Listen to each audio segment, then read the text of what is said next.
कि जो आप ये करते हैं दुनिया में, कंसेप्ट जो है इसका हिंदू मैथोलॉजी का, कि जो अच्छा बुरा आप यहाँ पे वो करते हैं ना, उसका आपको जो इसी दुनिया में ही उसका सिला अच्छा बुरा आपको मिल जाते हैं। अब ये दोनों जो हैं मेन इस वक्त इस मुल्क को वज़ीर आज़म इमरान खान साहब चला रहे हैं, शेख रशीद साहब इंटीरियर मिनिस्टर हैं। दोनों ने माजी में इन्हीं की ये ग्रुप्स की इन्होंने सपोर्ट की हुई है, उनकी हिमायत की हुई है। अब मुझे बताएं वो किस, एक होती है मॉरल करेज होती है, एक हाई मॉरल ग्राउंड्स होते हैं जिनका रोना हम यहाँ पे रोने रहते हैं, जिस पे लोग हम पेशते हैं। इसके लिए आपको हाई मॉरल ग्राउंड पे हुकूमत नहीं खड़ी हुई, आपने माजी में इन्हीं ही ग्रुप्स की सपोर्ट की हुई है, उनको आपने बैठ के जस्टिफाई किया हुआ है। जस्ट वन एक उसकी रीज़न की वजह से कि नवाज शरीफ साहब एंड कंपनी जो है ना, इनकी हुकूमत वीक हो कि घेरे में आ गई, ये दाद देनी पड़ेगी इस वक्त फॉर ए चेंज।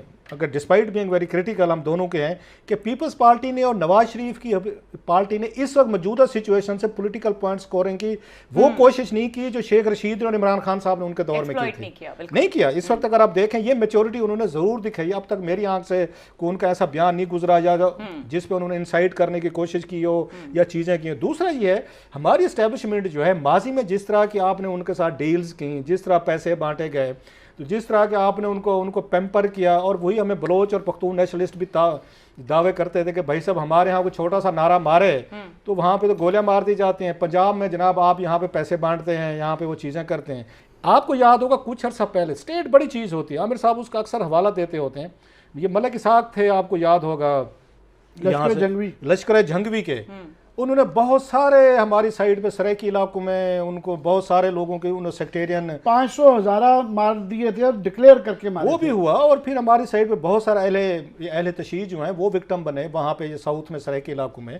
खुद में वहीं से मुझे उसका अंदाज़ा है कि किस तरह का हुआ। बहुत बड़ा वो मतलब टेरर था, बहुत बड़ा ग्रुप था उनका। लेकिन स्टेट ने फैसला कर लिया, वो दैश के साथ कुछ उनके लिंक्स मिल गए स्टेट को यहाँ पे, या स्टेट एजेंसीज को इस पर मसला नहीं था कि सेक्टेरियन किलिंग्स कर रहे हैं, लेकिन उनको मसला बन गया क्योंकि पॉलिसी थी कि दैश के साथ आपका इंटरेक्शन नहीं होना चाहिए। वो कुछ दैश की यहाँ पे फ्रेंचाइज खोलना चाह रहे थे, वो मलिक इसाक साहब जो हैं, वो पता चल गया रियासत को। उन्होंने कहा नहीं ये काम तो हम नहीं करने देंगे, बाकी मार धाड़ करते रहो।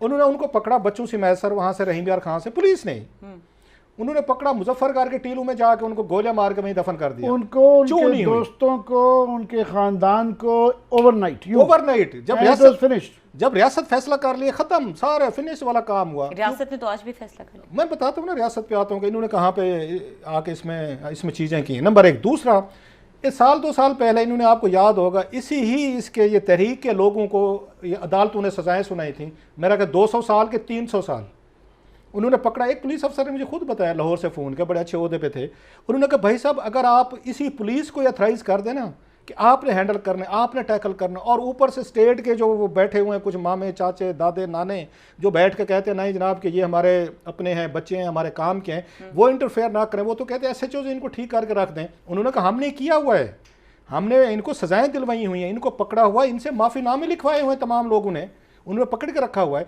उस वक्त उनको छुड़वा दिया गया, उनकी ज़मानतें करवा ली गई, सब कुछ करवा लिया गया। सो इमरान खान साहब जो हैं इस वक्त चुप करके, जब पूरे मुल्क की इतनी बदनामी हो रही है, ये पुलिस वालों को रोड पे मारा गया है, ज़ख्मी हुए हैं, आपने उनको डीमोरलाइज किया है, कैप्टन ऑफ द शिप नज़र नहीं आ रहा। मुझे अगरचे फिल्मी कहानी लगेगी, मैं लास्ट पे बात में ख़त्म करूँ, वो एक उसको लोग कहते हैं जी मैं फिल्मी कहानियों की बड़ी मैं रेफरेंसेस देता हूँ या उन चीज़ों के। ये टाइटैनिक को देख लें sir, captain of the ship, उनको देखे खड़ा रहा, वो सारे लोगों को वहाँ पे वो भाग रहे थे, उनको लाइफ जैकेट दे रहे थे, सारी चीज़ें कर रहे थे, तो कैप्टन तो वो जहाज़ वो छोड़ के नहीं भागा।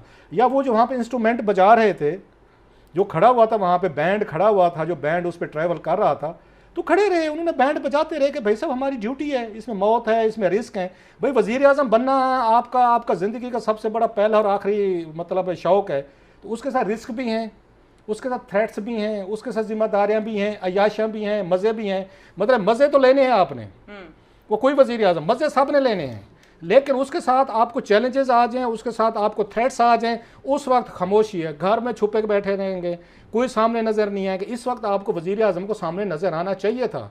2-3 दिन से ये सारा काम हो रहा है, पूरी दुनिया आपको देख रही है, बदनामी हो रही है, लोग देख रहे हैं, एक उसको कहते हैं सेंस ऑफ डीमोरलाइजेशन है, ये है लोगों में। आपकी पुलिस फोर्स को मारा जा रहा है, पीटा जा रहा है, एक उनसे लोगों के ऊपर से खौफ उतर गया, रियासत का उतर गया, पुलिस का उतर गया, लॉ इन्फोर्समेंट एजेंसीज का उतर गया। आप आराम से अंदर बंद होकर बनी गाला बैठे हैं या वज़ीर आज़म हाउस बैठे हैं, किसी को पता नहीं। आपके इंटीरियर मिनिस्टर को नजर आना चाहिए था इस वक्त। आपका इंटीरियर मिनिस्टर आज प्रेस कॉन्फ्रेंस करता, फवाद चौधरी साहब के साथ वो बैठता, लोगों को थोड़ी सी प्रोटेक्शन देता, अपनी लॉ इन्फोर्समेंट एजेंसीज को एक थोड़ा सा मॉरल बूस्टिंग करता, उनको थोड़ी सपोर्ट देता, कहीं पे नजर नहीं आ रही। फैसले कहाँ पे हो रहे हैं? लास्टली मैं बताऊँ, बात लंबी होगी थोड़ी सी, आज कैबिनेट में हो गया, क्या हुआ कि हम इनके खिलाफ एक्शन करेंगे। अब कब करेंगे ये अल्लाह जाने, जब वो कहते जट जाने बिज्जू जाने वाला हिसाब है। एक हमारी साइड में मिसाल है उसकी, कोई अगरचे उन्होंने रेंजर सा लगा दिया, लेकिन जो डैमेज होना था वो तो आप कर चुके हैं ना। जो आपने बदनामी लेनी थी, लोगों को मरवाना था, पुलिस वालों की वर्दियाँ उनकी फड़वानी थी, 2-4 वहाँ लोग मरने थे, वो मर गए।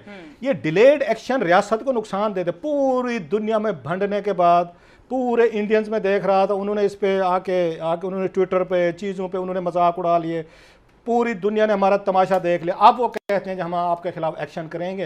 देखते हैं जनाब इस एक्शन में से क्या निकलता है या क्या नहीं निकलता। आमिर साहब ठीक है, आमिर बतीन साहब, जिस तरह से रऊफ क्लासेस साहब ने कहा कि एक्शन बहुत डिलेड है और नज़र नहीं आए फेस करते हुए सिचुएशन को, और दूसरी बात यह है कि कोविड है, लॉ एंड ऑर्डर की अगर पूरे मुल्क में हालात देखें, जिस तरीके से ट्रैफिक जैम है और जिस तरीके से आज बल्कि काबीना के इजलास में जो अरकान थे वो इस बात पे काफ़ी बरहम हुए कि ये जो तशद्दुद किया गया पुलिस एहलकारों पे, तो ये किस किस्म की सिचुएशन? राज साहब की ये खबर है कि वहाँ पे ये डिसाइड कैबिनेट में हुआ कि एक्शन होगा।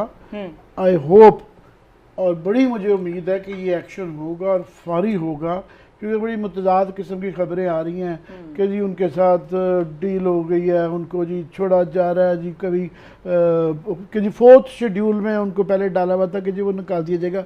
4th शेड्यूल ये होता है कि आपको थाने के अंदर हाज़िरी देनी पड़ती है इतने टाइम के बाद, ताकि पता हो कि आपने कोई वारदात तो नहीं कर रहे हैं।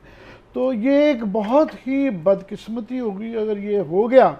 इस दफ़ा भी पीछे हट गई रियासत और गवर्नमेंट जो है ना, तो ये मुल्क फिर अनारकी की तरफ जा रहा है, क्योंकि अनारकी हो गई है। मैं बहुत कम इस तरह के ओकेजन्स होते हैं कि जब बतौर पाकिस्तानी, बतौर शहरी एक बहुत ही शर्मिंदगी महसूस करूं कि ये मैं किस मुल्क में रह रहा हूँ, कि पिछले जो 2 दिन से जो यहाँ पे सिलसिला जारी है। बात ये जो पुलिस मैन होता है और जो उसकी जो वर्दी होती है ना, ये रियासत को सिंबलाइज करते हैं।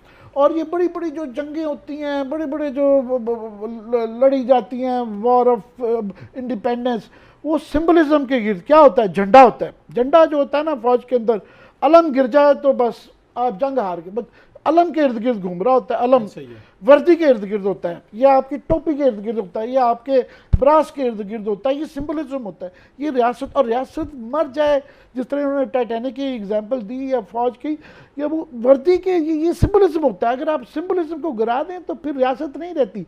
रियासत की कोई शक्ल नहीं होती, रियासत कोई इंसान का नाम नहीं है। रियासत के ये रिफ्लेक्शंस होते हैं, मैनिफेस्टेशन होती है इन सिंबलिज्म के इर्द गिर्द, और उसको निभाना पड़ता है। आप देखिए ना, ये इनकी जो सिविल वॉर अमेरिका की हुई, बाद में एक पार्टी हार गई, जीत गई, तो ये सवाल आया कि जनाब ये इतने डॉलर जो खर्च दिए थे दुश्मन पार्टी ने, अब तो वो दोबारा अमेरिका का हिस्सा बन गए हैं जो कन्फेडरेट थे। उन्होंने कहा नहीं, डॉलर की सैंक्टिटी हमने बचानी है, जो भी वो भी कर्जा हमारा कर्जा, जो कर्जा लिया हुआ है बैंक की, और डॉलर की सैंक्टिटी बचानी है, झंडे की सैंक्टिटी होती है इस तरह। तो ये जो वर्दी है, पुलिस की वर्दी जो है, अगर इस तरीके से निचोड़ेंगे जिस तरीके से उनको बेचारों को मारा जा रहा है, हम खुद पुलिस की बड़ी ज़्यादा तनकीद करते हैं, मगर ये हमारी पुलिस है, ये हमारे मुहाफिज हैं। जिस तरीके से उनको रोगेदा जा रहा है, जलील किया जा रहा है, वो रियासत को, गवर्नमेंट को, आपको, मुझे जलील किया जा रहा है, उसकी बात नहीं है। और ये फैसले करने पड़ते हैं। एक और मिसाल दूंगा, अभी कुछ अर्सा पहले ये लंदन के अंदर राइट्स हो गए थे 2011 में, और लोगों ने लूट लिए शॉपिंग मॉल, ये वो फ़ायदा उठाया।